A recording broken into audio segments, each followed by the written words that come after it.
রমাদান মাসে লাইলাতুল কদরে হেরা গুহায় আল্লাহ রব্বুল আলমিনকে ডাকছেন। আল্লাহ রব্বুল আলমিন তাকে আল কোরআনের মতো কিতাব প্রদান করছেন এবং তাকে সর্বশেষ এবং চূড়ান্ত নবী হিসেবে আল্লাহ পাক মনোনীত করছেন। কেন সেই ব্যক্তি হেরা গুহায় আল্লাহ রব্বুল আলমিনকে এভাবে ডাকছেন?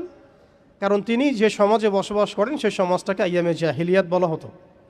সেই সমাজের মধ্যে শিরক ছিল, সুদ ছিল, রিবা, মাদক, নারীর অবমাননা, গোত্রীয় হানাহানি, এরকম জাহালাতেপূর্ণ একটা সমাজে তিনি আল্লাহ পাককে ডাকছিলেন।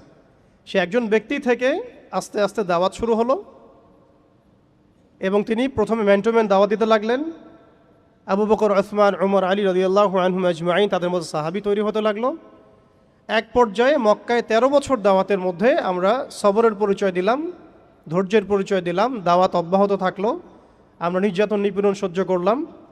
এক পর্যায়ে আমরা হিজরত করলাম, প্রথমে আবিসিনিয়ায়, কখনো তায়েফে, এক পর্যায়ে মদিনায় গিয়ে ইসলামী রাষ্ট্র কায়েম হলো। আমরা জিহাদ এবং দাওয়াতের মধ্য দিয়ে আস্তে আস্তে মদিনাকে বেস করে বদর, উহুদ, খন্দক, মৌতা, তাবুক এইসব সিঁড়ি পেরিয়ে মক্কা বিজয় পর্যন্ত আসলাম।